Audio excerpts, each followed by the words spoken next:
नमस्कार दोस्तों, स्वागत है आप सभी का आज के मुख्य समाचार के इस वीडियो में। जी हां दोस्तों, मोदी सरकार की तरफ से बड़ी और महत्वपूर्ण खबर की अपडेट निकल कर आ रही है, जिसकी सटीक जानकारी हम आपको इस वीडियो में देंगे। बस आप इस वीडियो के साथ अंत तक बने रहें। लेकिन उससे पहले आपसे एक छोटी सी रिक्वेस्ट है कि मुझे इस वीडियो को बनाने में बहुत मेहनत लगती है, तो इस मेहनत के लिए वीडियो पर एक लाइक जरूर कीजिएगा। साथ ही वीडियो के नीचे दिए गए इस लाल बटन को दबाकर चैनल को सब्सक्राइब कीजिएगा और इस घंटी को भी दबाइए, ताकि आपको दिन भर की बड़ी खबरों की जानकारी लगातार मिलती रहे। तो चलिए दोस्तों, एक एक करके सभी बड़ी खबरों के बारे में जान लेते हैं। तो दोस्तों, आज की पहली बड़ी खबर की अपडेट की बात करें तो पलक झपकते ही MRSAM मिसाइलें ध्वस्त कर दिया हवा में उड़ता जहाज, जाने इसकी खासियत। जी हां, भारत रक्षा क्षेत्र में अपनी ताकत लगातार बढ़ता जा रहा है। पिछले कई दिनों से नई नई तकनीकों से लैस मिसाइलों का परीक्षण चल रहा है।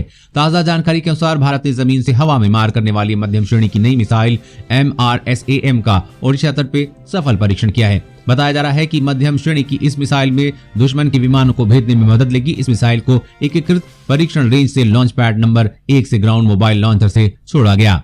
सूत्र बताते हैं कि मिसाइल का टारगेट अचूक था। इस मिसाइल के टारगेट के लिए मानव रहित विमान बंशी को पहले हवा में उड़ाया गया। मध्यम श्रेणी की इस मिसाइल ने अपने टारगेट को छोड़े जाने के कुछ ही पलों में उड़ा दिया। MRSAM मिसाइल अपनी 70 किलोमीटर में रेंज में आने वाली किसी भी मिसाइल, लड़ाकू विमान, हेलीकॉप्टर, ड्रोन को मार गिरा सकती है। ये मिसाइल हर मौसम में काम कर सकती है और 360 डिग्री पर घूमकर दुश्मन पर हमला कर सकती है।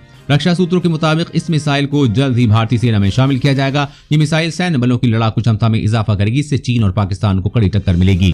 और अगली बड़ी खबर की बात करें तो बिजली सेवाओं के लिए मोदी सरकार ने तय की समय सीमा, उपभोक्ताओं को मिलेंगे ये अधिकार। जी हाँ, बिजली उपभोक्ताओं के लिए मोदी सरकार ने आज एक बड़ा फैसला लिया है। बिजली क्षेत्र में दी जाने वाली अलग अलग सेवाओं के लिए पहली बार सरकार ने समय सीमा तय की है। समय सीमा में काम नहीं करने पर बिजली वितरण कंपनियों पर जुर्माना लगाया जाएगा, जो कम से कम 1 लाख रुपए तक किया जाएगा। नए नियमों के मुताबिक अब आपको बिजली कनेक्शन के लिए बिजली विभाग के चक्कर नहीं काटने पड़ेंगे। महानगरों में नया बिजली कनेक्शन 7 दिनों में, अन्य शहरों में 15 दिनों में, जबकि ग्रामीण इलाकों में 30 दिनों में देना अनिवार्य बनाया गया है।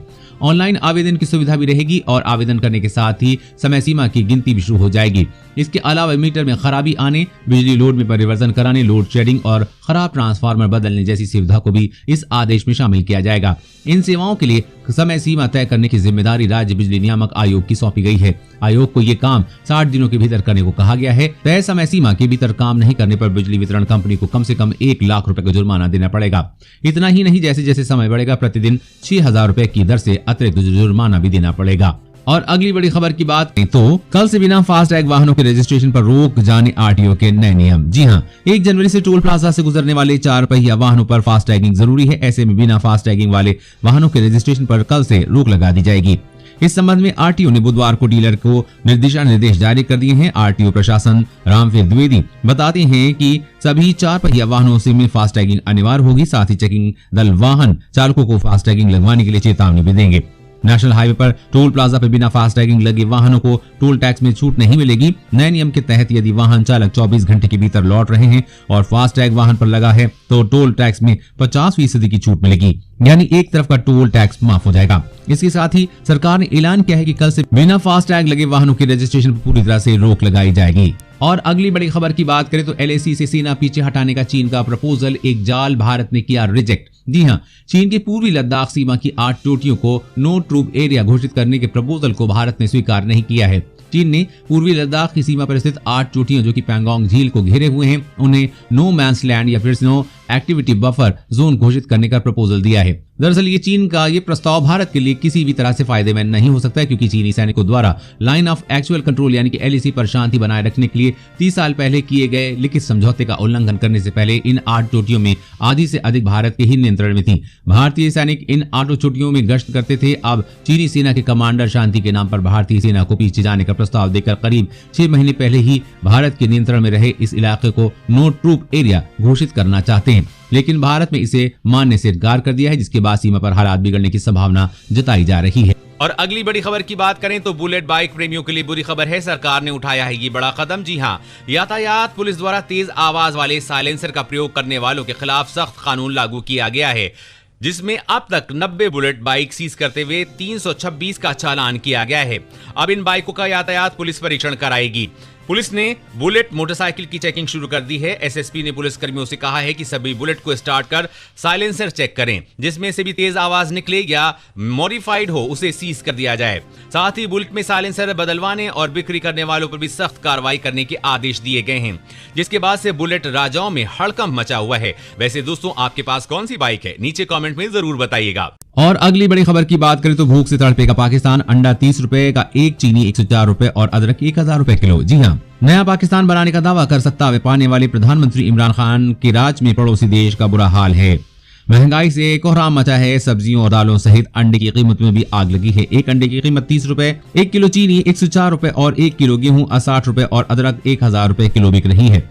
पीएम इमरान ने कुछ दिनों पहले चीनी के दाम कम करने का दावा किया था, लेकिन असल में पाकिस्तान में महंगाई ने सारे रिकॉर्ड तोड़ दिए हैं। पाकिस्तान के प्रमुख अखबार द डॉन के मुताबिक देश के ज्यादातर हिस्सों में ठंड में बढ़ती मांग के कारण अंडे के दाम 350 पाकिस्तानी रुपए प्रति दर्जन तक पहुंच गए हैं।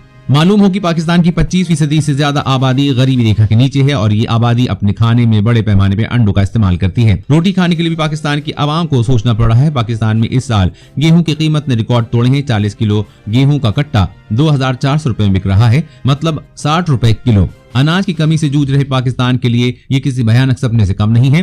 पहले दुनिया भर को प्याज का निर्यात करने वाला पाकिस्तान अब खुद प्याज की कीमतों को कम करने के लिए आयात कर रहा है। आटे और चीनी के दाम को कम करने के लिए इमरान खान कैबिनेट लगातार मीटिंग कर रही है।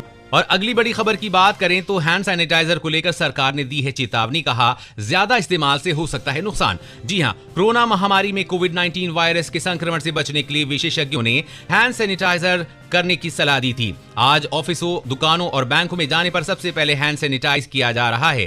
साथ ही लोग घरों से निकलने पर संक्रमण से बचने के लिए कई बार हैंड सैनिटाइज करते हैं। ऐसे में दिन में कई बार हैंड सैनिटाइज करने से नुकसान भी हो सकता है।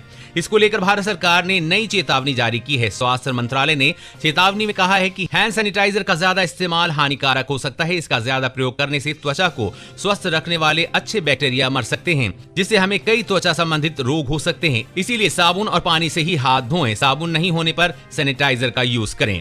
और अगली बड़ी खबर की बात करें तो मोबाइल यूजर्स को नए साल में लगेगा तगड़ा झटका, महंगे हो सकते हैं प्रीपेड पोस्टपेड प्लान। जी हां, मोबाइल यूजर्स को नए साल में महंगे प्लान्स का झटका लग सकता है। दरअसल टेलीकॉम कंपनियां मोबाइल टैरिफ बढ़ाने की योजना बना रही हैं। इससे प्रीपेड और पोस्टपेड प्लान्स के दाम बढ़ जाएंगे। बता दें कि दिसंबर 2019 में भी टेलीकॉम कंपनियों ने टैरिफ में बढ़ोतरी की थी। इसके बाद मोबाइल नेटवर्क को अपग्रेड कर 2G या 3G से 4G किया गया था। इससे वित्त वर्ष 2020-21 में अब तक टेलीकॉम कंपनियों की कमाई में अच्छी वृद्धि दर्ज की गई है। इसी को ध्यान में रखकर टेलीकॉम कंपनियां फिर मोबाइल टैरिफ बढ़ाने की योजना बना रही हैं। Information and credit rating agency के मुताबिक चालू वित्त वर्ष में मोबाइल प्लान महंगे हो सकते हैं।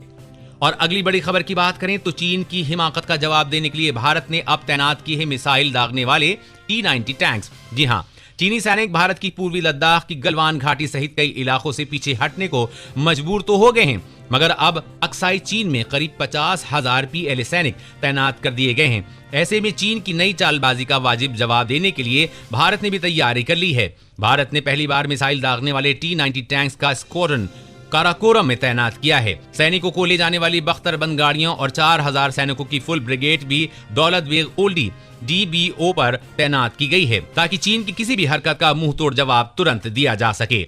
और अगली बड़ी खबर की बात करें तो किसानों के लिए खुशखबरी, 50,000 तक का कर्ज होगा माफ, कैबिनेट लगाई मुहर। जी हां, झारखंड की हेमंत सोरेन कैबिनेट ने किसानों की ऋण माफी पर अपनी मुहर लगा दी है। बुधवार को मंत्रिपरिषद की बैठक में इस पर अंतिम निर्णय लिया गया। मात्र 1 रुपए में किसानों के 50,000 रुपए के ऋण माफ किए जाएंगे। इसके लिए कैबिनेट ने 2000 करोड़ की स्वीकृति दी है। आपको बता दें कि कांग्रेस ने अपने घोषणा पत्र में किसानों की कर्ज माफी का वादा किया था। पिछले दिनों ही कांग्रेस कोटे के मंत्री एवं राज्य के कृषि मंत्री बादल पत्रलेख ने कहा था कि सरकार के 1 साल पूरे होने पर राज्य के किसानों को सौगात दी जाएगी। कृषि मंत्री का दावा है कि पिछली सरकार से इस बार 3 गुना अधिक धान का क्रय किया जाएगा।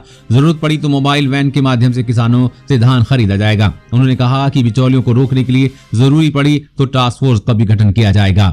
पूर्ववर्ती रघुवर दास की सरकार पर हमला बोलते हुए कृषि मंत्री ने कहा कि धान की खरीद के साथ ही 50% राशि किसान के बैंक खाते में भेज दी जाएगी। राशि के लिए किसानों को भटकना नहीं पड़ेगा। धान क्रय केंद्रों की संख्या के सवाल पर उन्होंने कहा कि जनप्रतिनिधि जहां जरूरत महसूस करेंगे वहां क्रय केंद्र स्थापित किए जाएंगे। और अगली बड़ी खबर की बात करें तो अब घर बैठे अपडेट करें नाम, पता और जन्मतिथि। UIDAI ने फिर शुरू की सर्विस। जी हां, अगर आपको भी आधार में कोई जानकारी अपडेट करानी है तो आपके लिए जरूरी खबर है। आधार जारी करने वाली संस्था उदय ने ग्राहकों को बड़ी राहत दी है। अब आप एक बार फिर घर बैठे अपना नाम, पता, जन्मतिथि और लिंग अपडेट कर सकते हैं। बता दें कि बीच में उदय ने एड्रेस के अलावा सभी डेमोग्राफिक डिटेल्स को अपडेट करने की सुविधा को बंद कर दिया था, लेकिन एक बार फिर से इस सुविधा को शुरू कर दिया गया है। उदय ने ट्वीट करके इस बारे में जानकारी दी है। ट्वीट में कहा गया है कि अब आप घर बैठे UIDAI की वेबसाइट पर अपना नाम, पता, जन्मतिथि व लिंग अपडेट कर सकते हैं। इसके लिए आपको www.uidai.gov.in पर जाना होगा और फिर आप आसानी से अपने आधार कार्ड को अपडेट कर सकते हैं।